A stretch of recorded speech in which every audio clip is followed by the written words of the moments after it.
दोस्तों, कभी कभी किसी की दी हुई चेतावनी को नज़रअंदाज करना बहुत ही भारी पड़ जाता है। इसलिए हर व्यक्ति को हमेशा सावधान रहना चाहिए और अगर कोई उसे कुछ चेतावनी दे रहा है तो उसे उसका ध्यान रखना चाहिए। हमारी जो आज की कहानी है वो उसी के बारे में है। कहानी रवि नामक एक युवक की है जो नर्सिंग का कोर्स करके अभी अभी नई जॉब में लगा है। वो जॉब उसके शहर से दूर कोई एक दूसरे शहर में किसी हॉस्पिटल में लगी है। रवि अपने घर से नई जॉब के लिए अपना ऑफर लेटर लेकर निकल जाता है। जैसे ही वह हॉस्पिटल के गेट पर पहुंचता है और ऑटो से उतरता है तो वो देखता है कि बाहर कोई भी स्टाफ मौजूद नहीं है। रवि खुद ही हॉस्पिटल के अंदर जाता है और गेट खोलता है। जैसे ही वो गेट खोलता है तो उसे एक आदमी वहां बाहर खड़ा हुआ दिखाई देता है। वो आदमी उससे पूछता है कि क्या तुम टीवी ठीक करने वाले हो? रवि उससे मना कर देता कि नहीं, मैं टीवी ठीक करने वाला नहीं हूँ। इतनी देर में वो आदमी उसे एक जोरदार तमाचा लगाता है कि अगर तुम टीवी ठीक करने वाले नहीं हो तो यहाँ क्यों आए हो? यह सब देखकर रवि घबरा जाता है, उसका सर चकरा जाता है। इतनी देर में 4 कंपाउंडर वहां दौड़े दौड़े आते हैं और जिस आदमी ने चाटा मारा था उसे पकड़ कर ले जाते हैं। उसमें से एक कंपाउंडर वहीं रुक जाता है और उन्हें कहता है कि इसे जाओ, लेटाओ और इसे तैयार करो, मैं अंदर आता हूँ। इतनी देर में रवि उस कंपाउंडर से पूछता है कि डॉक्टर घोष कहाँ है। वो उसे अंदर ले जाता है और डॉक्टर घोष के केबिन के पास छोड़ देता है। वो डॉक्टर घोष के पास जाता है और कहता है, डॉक्टर साहब आप ही डॉक्टर घोष है? वो कहता है, हाँ मैं ही डॉक्टर घोष हूँ। तुम रवि हो? तुम्हारा ऑफर लेटर मुझे दे दो और ये तुम्हारी ड्रेस है और जाके केबिन में इसे चेंज करो और अपने काम को शुरू करो। रवि उन्हें अपना ऑफर लेटर देता है और दूसरे कंपाउंडर के साथ दूसरे कमरे में जाकर अपनी ड्रेस, नर्सिंग की जो ड्रेस होती है हॉस्पिटल की, वो पहन लेता है।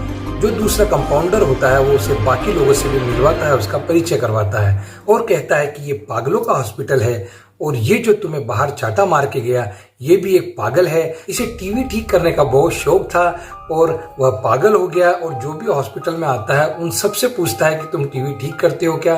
जो भी इसे मना करता है वह उसकी पिटाई कर देता है। अब तुम्हें यही सब यहाँ झेलना पड़ेगा। ये बात सुनकर रवि कहता है, कोई बात नहीं, धीरे धीरे मेरे रूटीन में आ जाएगा। शाम का टाइम होता है और फिर रात हो जाती है। एक दिन ड्यूटी करने के बाद दूसरा कंपाउंडर उसे कहता है कि कल से तुम्हारी नाइट की शिफ्ट लगेगी। अगले दिन रवि नाइट की शिफ्ट के लिए तैयार होकर हॉस्पिटल पहुंच जाता है। शाम का समय रहता है। सभी पागल तरह तरह की हरकतें करते हैं। कोई गाना गाता है, कोई नेता बन के भाषण देता है, कोई चिल्लाता रहता है, कोई नाचता रहता है, कोई स्कूल का स्टूडेंट बन जाता है और पूरे हॉस्पिटल में शोर ही शोर होते रहता है। जैसे ही 12 बजती है रवि देखता है कि जो पागल दिन भर सुबह से शोर कर रहे थे, मस्ती कर रहे थे, तरह तरह की हरकतें कर रहे थे, वो चुपचाप जाके एक कोने में डर के बैठ गए हैं। उसे कुछ भी समझ में नहीं आता कि ये सब क्या हो रहा है। वो जो दूसरे ड्यूटी कंपाउंडर होते हैं उनसे पूछता है कि ये क्या हुआ। वो उसे बताता है कि ये जो हॉस्पिटल है ये हॉन्टेड है और ये भूतिया हॉस्पिटल है। यहाँ कई पागल जो बिजली का करंट देते समय मर गए उनकी आत्माएं घूमती है।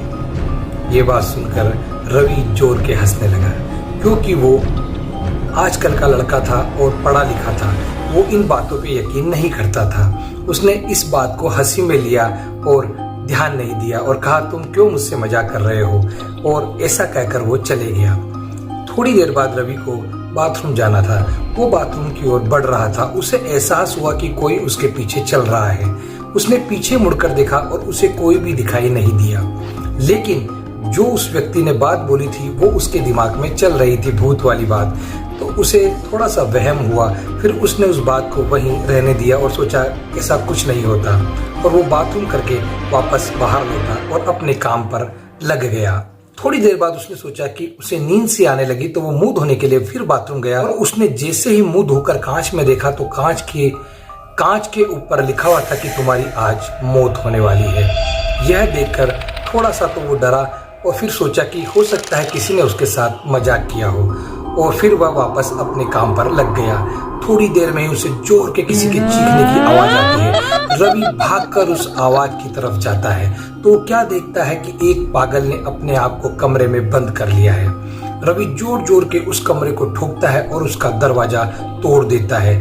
जैसे ही वो दरवाजा तोड़ता है तो एक पागल जो अंदर रहता है वो उसे जोर के हवा में उछाल देता है। हवा में उछलते ही रवि काफी दूर जाकर गिरता है और उसकी पीठ पर बहुत जोर के चोट लग जाती है और वह रवि उसके पास जाता है और उस पागल को पकड़ के बोलता, पगले तूने ये क्या किया, मुझे क्यों धक्का दिया।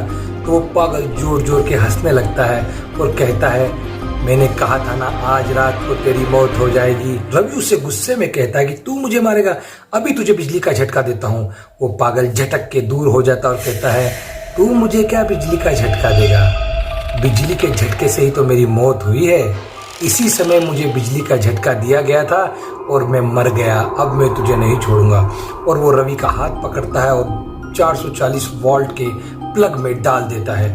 रवि दर्द के मारे जोर के चिल्लाता है और बहुत ही भयानक तरीके से कांपने लग जाता है और थोड़ी देर बाद वह बेहोश हो जाता है। दोस्तों, वो पागल कोई पागल नहीं बल्कि एक आत्मा थी जिसकी मौत हॉस्पिटल में करंट के झटके देते समय हुई थी। रवि ने चेतावनी को नजरअंदाज किया। थोड़ी देर बाद जब सारे स्टाफ रवि की चीख सुन के उसके पास आते हैं तो रवि वहां बेहोश पड़ा मिलता है। वो उसे ले जाते हैं और उसका इलाज करते हैं, लेकिन जब रवि को होश आता है तो वो भी पागल हो चुका होता है और वो अपने आप को डॉक्टर समझने लग जाता है और डॉक्टर बनकर हॉस्पिटल में घूमता है। अपने हाथ में एक ब्लेड रखता है और कई पागलों के पेट वो काट चुका होता है ऑपरेशन करने के लिए। बहुत ही डरावनी हरकतें करता है। जैसे ही उसे मौका मिलता है ब्लेड से किसी के हाथ को काट देता है, किसी के पेट को काट देता है, किसी की पीठ को काट देता है और बोलता है मैं डॉक्टर हूं और तुम्हारा ऑपरेशन करूंगा। आज भी रवि वहां पागलों की तरह बढ़ती है और जैसे ही 12 बजती है तो वो जो भूत है वो रवि की तरह ही किसी को उठा के पटकते हैं और 12 बजे उनकी जोर जोर के चिल्लाने की आवाज आती है। इसीलिए दोस्तों, कभी भी किसी की दी हुई चेतावनी को नजरअंदाज नहीं करना चाहिए। ये कहानी कैसी लगी आप मुझे कमेंट में जरूर बताइएगा और इसी तरह की कहानी सुनने के लिए मेरे इस चैनल को सब्सक्राइब कीजिएगा और वीडियो को शेयर कीजिएगा। तो मिलते हैं अगले वीडियो के साथ, तब तक के लिए नमस्कार।